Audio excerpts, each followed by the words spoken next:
Thank you, thank you, thank you.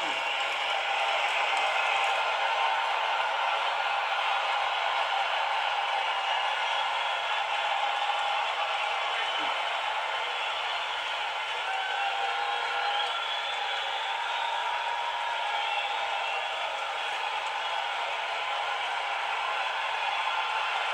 Thank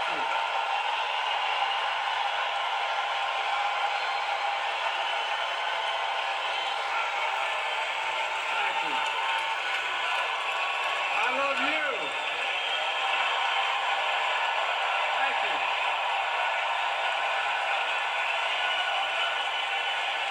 Thank you, thank you, thank you.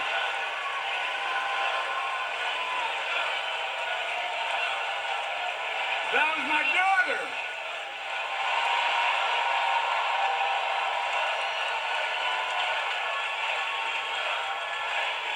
Thank you.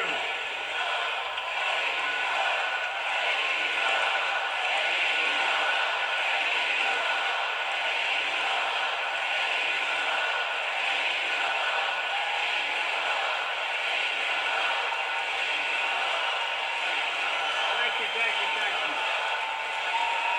Thank you. Thank you, but so I'll tell you what.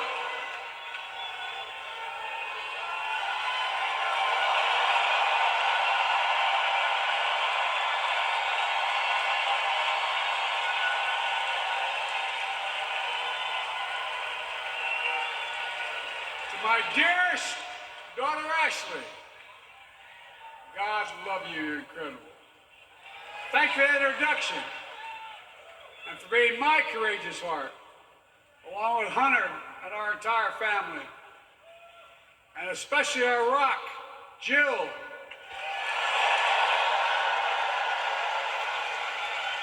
Who, as those of you who know us, she still leaves me both breathless and speechless. Everybody knows her. I love her more than she loves me. She walks down the stairs and I still get that going boom, boom, boom. You all will know me. No, I'm not kidding. Let's give a special round of applause to our First Lady, Jill Biden.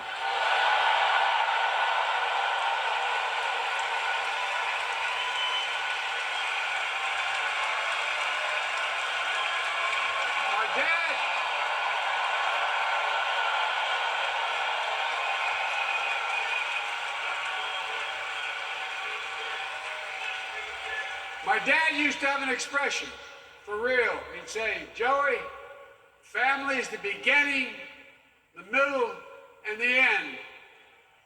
And I love you all. Folks. And America, I love you.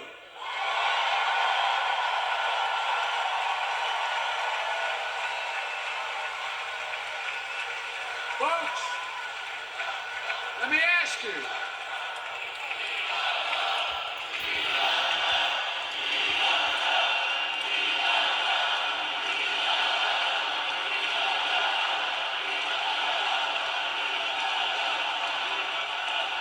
Let me ask you. Are you ready to vote for freedom?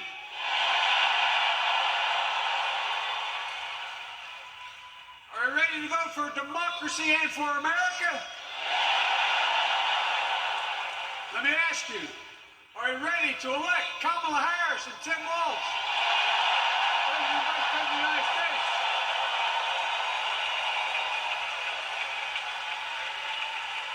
My fellow Democrats, my fellow Americans, nearly 4 years ago, in winter, on the steps of the Capitol, on a cold January day, I raised my right hand and I swore an oath to you and to God to preserve, protect, and defend the Constitution and to faithfully execute the office of the President of the United States.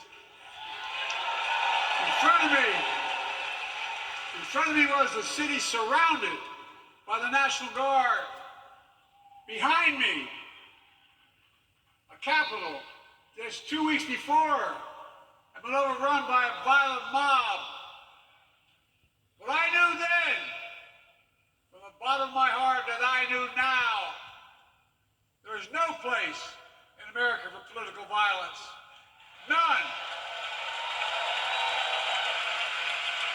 cannot say you love your country only when you win.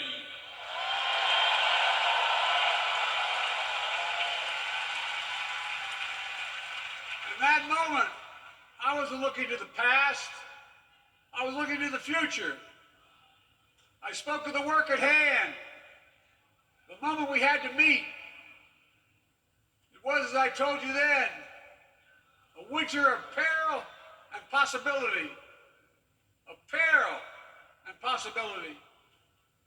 We're in the grip of a once-in-a-century pandemic, historic joblessness, a call for racial justice long overdue,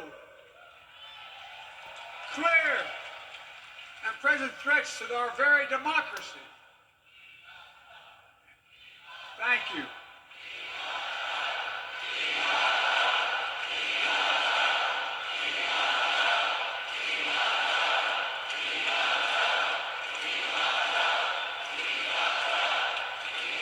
Yet I believed then, and I believe now, that progress was and is possible. Justice is achievable, and our best days are not behind us, they're before us.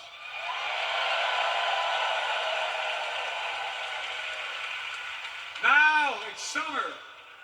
The winter has passed. And with a grateful heart, I stand before you now on this August night to report that democracy has prevailed.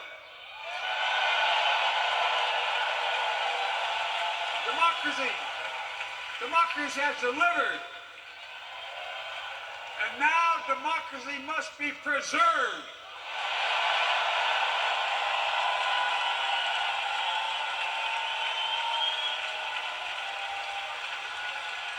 You've heard me say it before.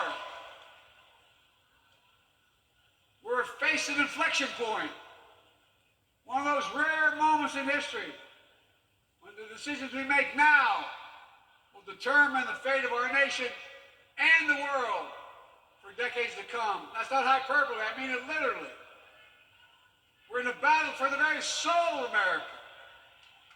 I ran for president in 2020 because of what I saw in Charlottesville in August of 2017.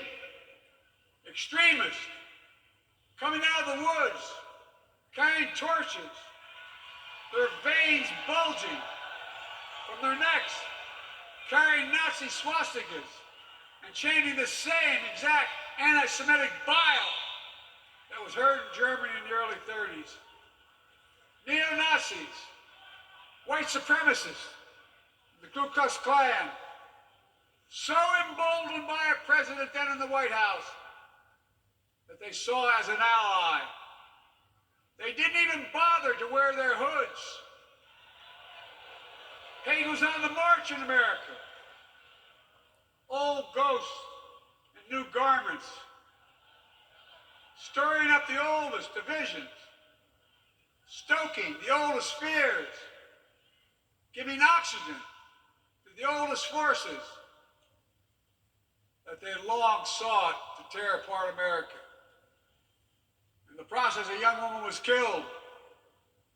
When I contacted her mother, I asked about what happened. She told me.